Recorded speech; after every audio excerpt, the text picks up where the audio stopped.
Olá, boa tarde a todo o pessoal que está nos ouvindo pela rede. Meu nome é Leandro, sou endocrinologista e consultor de segunda opinião aqui do Núcleo de Telemedicina da Universidade Estadual de Londrina. E hoje eu vou dar uma aula sobre o rastreamento de complicações crônicas do diabetes mellitus.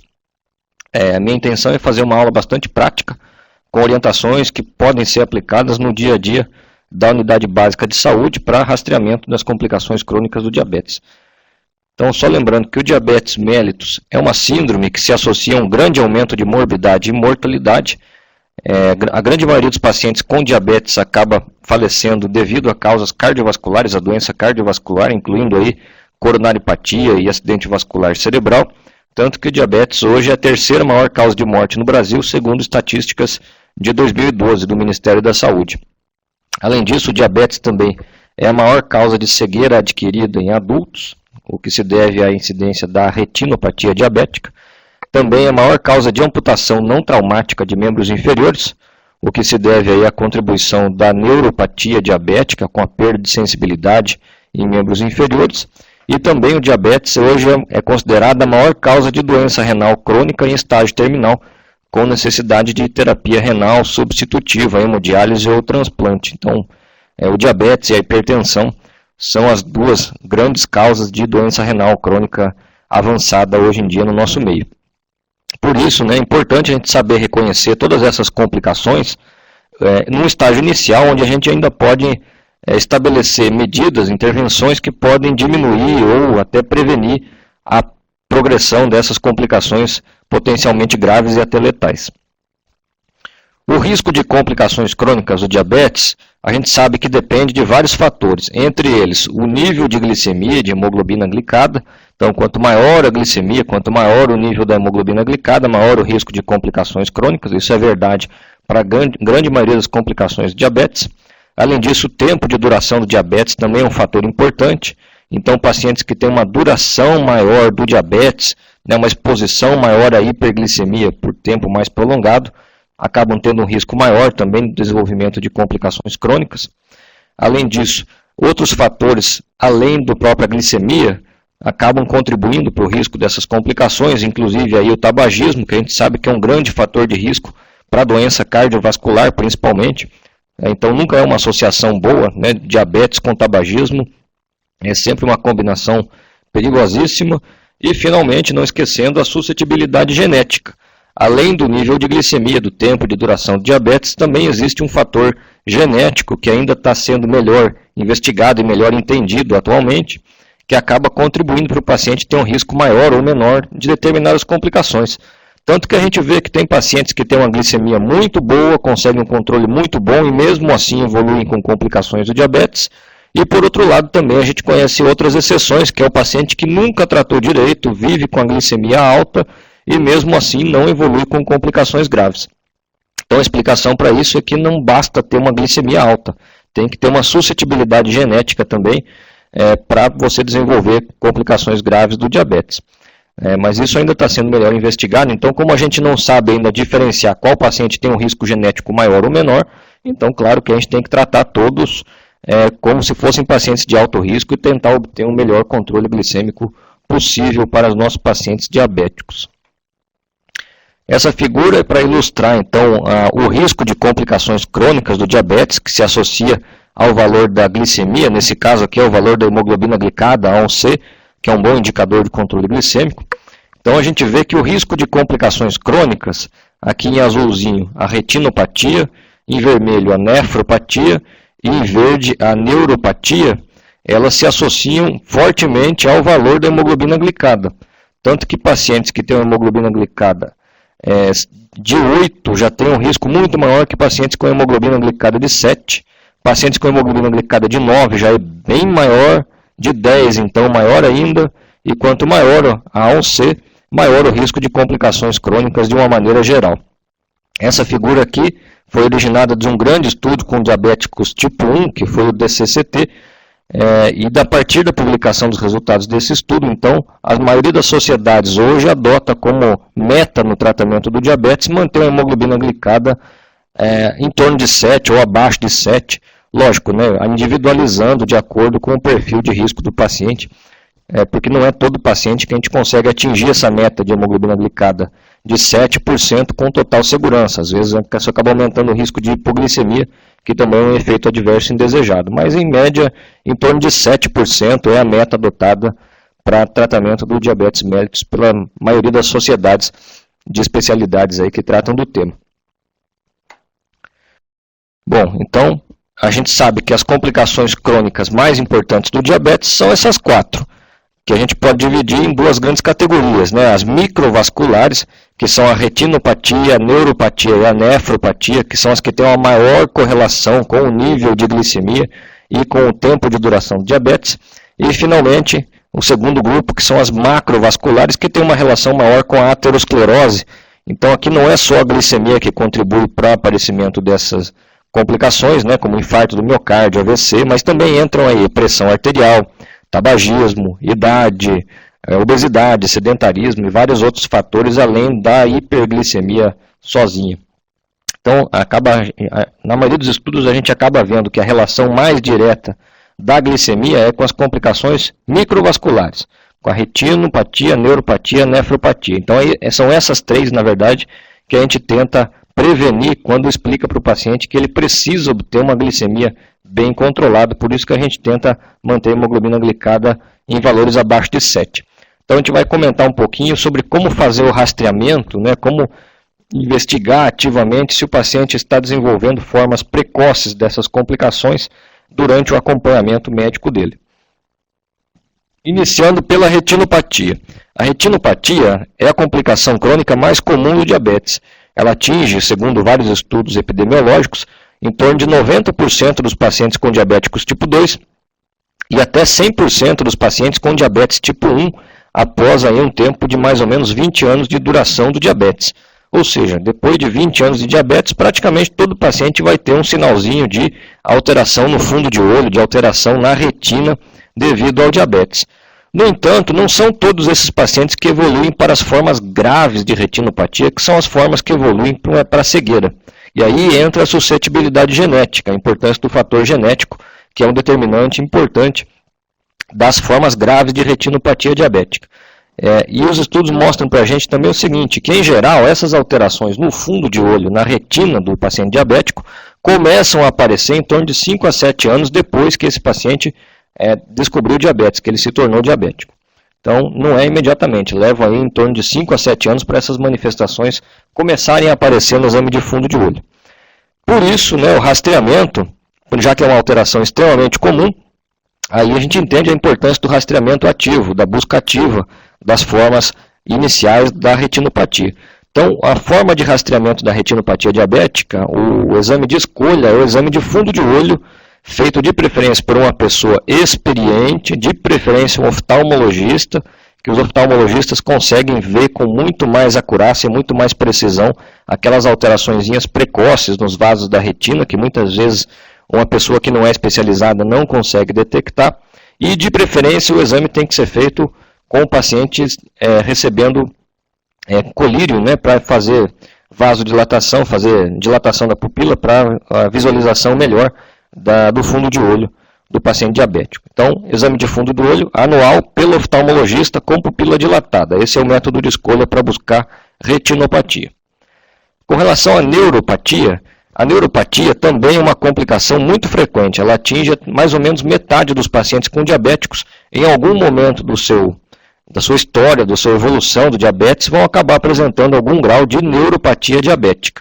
E a neuropatia ela é interessante porque a gente, quando fala de neuropatia, pensa primeiro no sintoma positivo, né, que o paciente muitas vezes reclama mais para a gente quando tem um sintoma positivo, que é a dor, a parestesia, o choque, a queimação, que muitas vezes é muito incômodo, atrapalha o paciente dormir, né, o paciente pode ter um grande prejuízo de qualidade de vida devido a esses sintomas positivos da neuropatia, mas esses sintomas nem sempre estão presentes, né? Às vezes o paciente pode evoluir só com sintomas negativos, que são a perda de sensibilidade. Primeiro ele perde sensibilidade tátil, primeiro a sensibilidade térmica e dolorosa e depois, finalmente, sensibilidade vibratória e proprioceptiva, sensibilidade tátil. E às vezes ele não percebe, às vezes ele perde a sensibilidade dolorosa ou térmica e não se dá conta disso, não queixa para o médico. Então a gente não deve esperar que o paciente com neuropatia conte para a gente que está notando alguma alteração de sensibilidade para a gente rastrear essa alteração. A gente deve rastrear isso em todo paciente diabético, mesmo assintomático, fazer o rastreamento ativo da neuropatia diabética. E da mesma forma que a retinopatia, a neuropatia também começa a aparecer depois de 5 a 7 anos de glicemia alterada, de hiperglicemia. Então, como rastrear a neuropatia?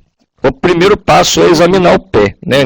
O ideal, na verdade, do paciente diabético é que a gente examine o pé desse paciente em toda consulta. Isso seria o ideal, seria o ótimo, né? Mas, lógico, nem sempre é possível por restrições de tempo.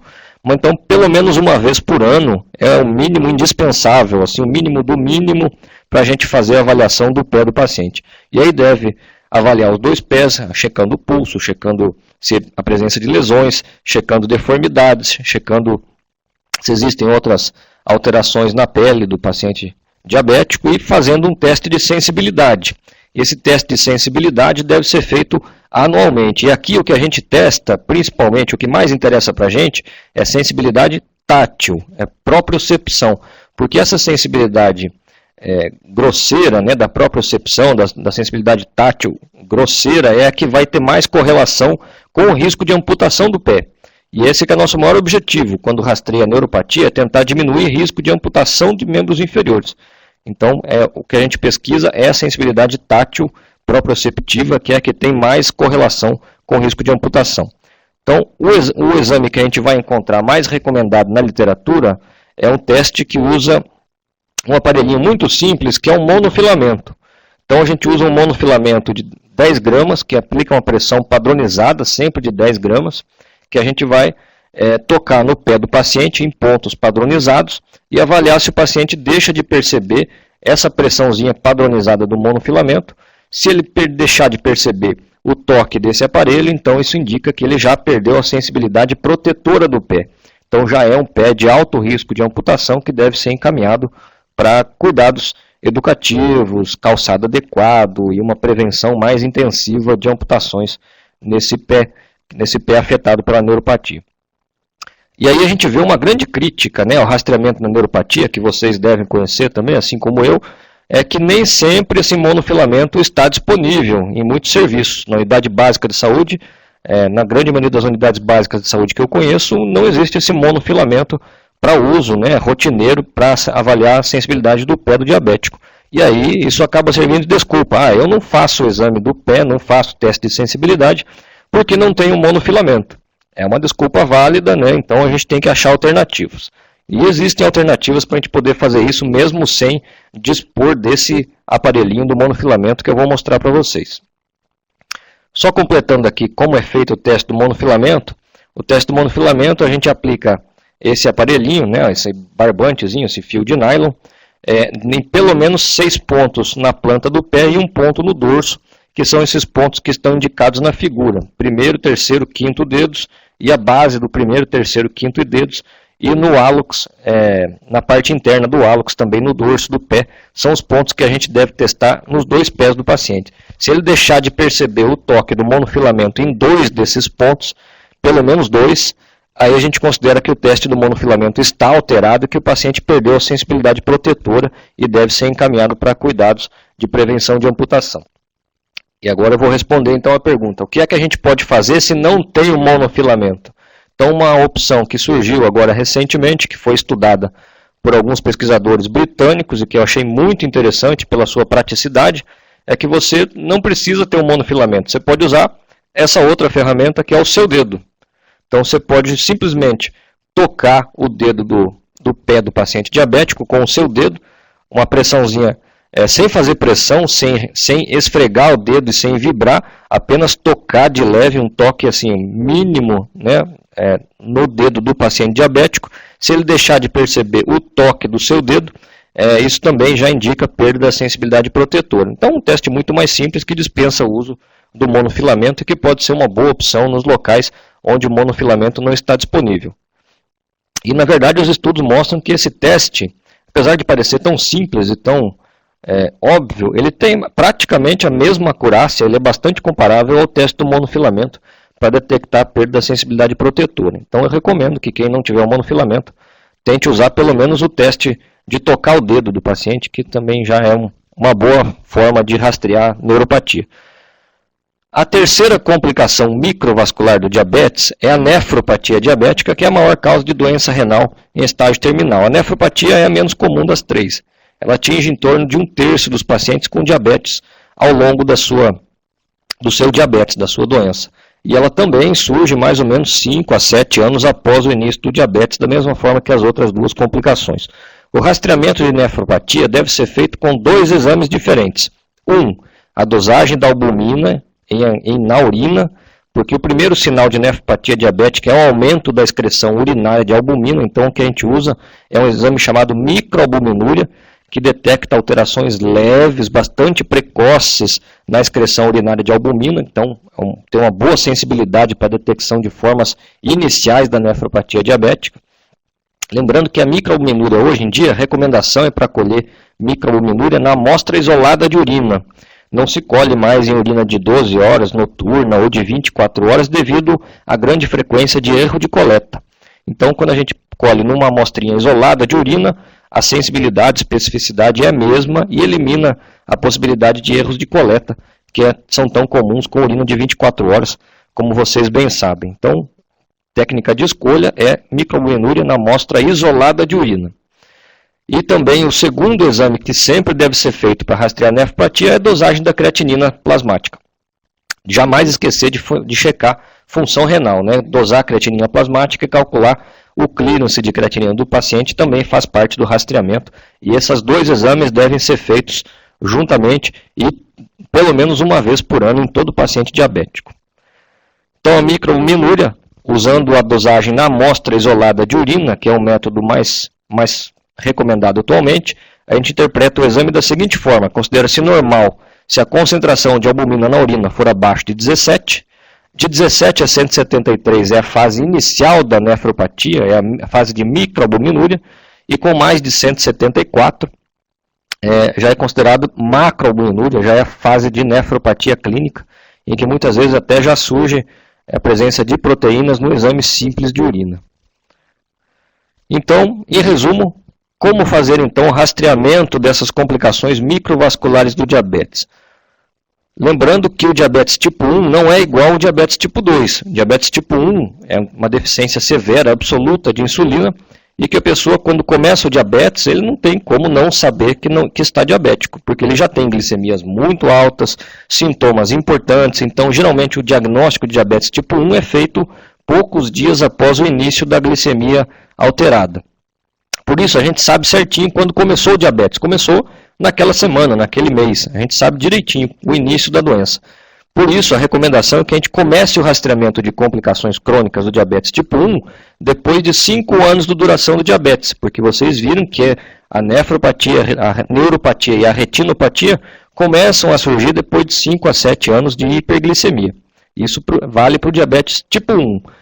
Já o tipo 2 é uma doença diferente. O tipo 2, muitas vezes, a pessoa tem uma glicemia um pouquinho alterada, não tem sintoma nenhum e pode passar anos sem descobrir que tem diabetes, apesar de ter glicemias alteradas que vão levar ao risco aumentado de complicações crônicas. Por isso, quando o paciente descobre que tem diabetes tipo 2, quando ele faz o diagnóstico de diabetes tipo 2, frequentemente ele já tem 5, 7, 8, 10 anos de hiperglicemia, de glicemias alteradas, que ele não descobriu porque não colheu o exame. E nesse caso já pode ter complicações crônicas instaladas já. Por isso, um diabético tipo 2, a gente já começa o rastreamento de complicações crônicas no momento do diagnóstico do diabetes. Não espera 5 anos, porque 5 anos já foram, muitas vezes, antes do diagnóstico, ok? Então, a orientação para rastreamento é a seguinte: os exames e a periodicidade são os mesmos. Retinopatia a gente rastreia com o exame de fundo de olho anualmente. Nefropatia a gente rastreia com exames excreção urinária de albumina, que é a microalbuminúria, e creatinina anualmente. E a neuropatia com o teste do monofilamento ou aquele teste mais simples do dedinho, pelo menos uma vez por ano. A única diferença é que a gente começa esse rastreamento no diabetes tipo 1, quando o paciente já tiver pelo menos 5 anos de diabetes, e no paciente diabético tipo 2, a gente já começa esse rastreamento desde o momento do diagnóstico do diabetes, ok? Então, é isso que a gente deve fazer para rastrear complicações microvasculares. Finalmente, a maior causa de morte nos pacientes diabéticos é a doença macrovascular, que está relacionada à aterosclerose, infarto agudo do miocárdio e acidente vascular cerebral. Como rastrear essa questão da doença macrovascular? Então, eu vou só falar para vocês o que a Associação Americana de Diabetes, no seu último consenso agora de 2013, recomenda. É que ela fala que não existe indicação para você rastrear a doença coronariana de rotina nos pacientes diabéticos que não tiverem sintomas. Então já é diferente, tá? A doença macrovascular não é como a microvascular, que a gente deve fazer exame anualmente para todo mundo, mesmo para pacientes assintomáticos. Para a doença coronariana, para a doença macrovascular, a situação é diferente. Não existe necessidade de rastrear de rotina em paciente assintomático, tá? Por quê? Porque o paciente diabético, só pelo fato de ele ser diabético, ele já é considerado um paciente de alto risco para doença cardiovascular.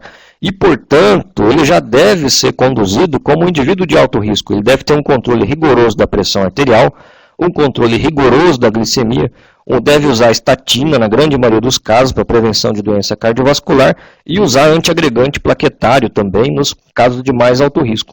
Então, a gente fazendo tudo isso, controle rigoroso do lipídio, da pressão, da glicemia, uso de antiagregante, cessação de tabagismo, esse paciente já está recebendo uma prevenção de doença cardiovascular. E se a gente ficar procurando, fazendo teste ergométrico ou cintilografia de rotina em todo diabético uma vez por ano, isso acaba não alterando o prognóstico, porque ele já estava antes disso sendo tratado como indivíduo de alto risco.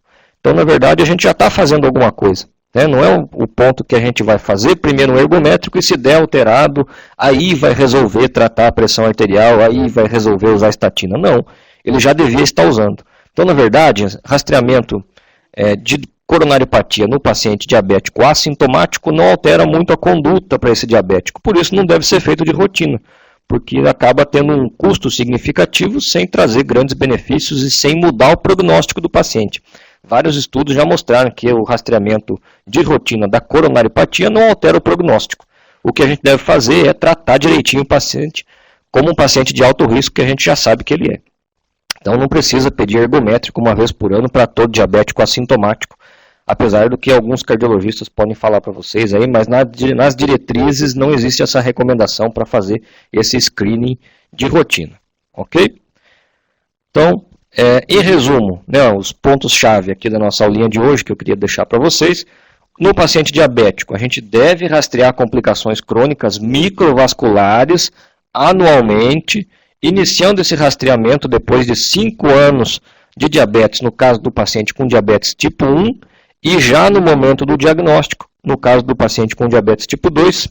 E os exames que a gente vai pedir são os seguintes: fundoscopia, para rastrear retinopatia, de preferência fundo de olho pelo oftalmologista, exame do pé e teste de sensibilidade pelo menos uma vez por ano para rastrear neuropatia diabética, e no caso da nefropatia, dosagem da creatinina plasmática com cálculo do clearance de creatinina, cálculo da taxa de filtração glomerular, e dosagem da microalbuminúria em amostra isolada de urina.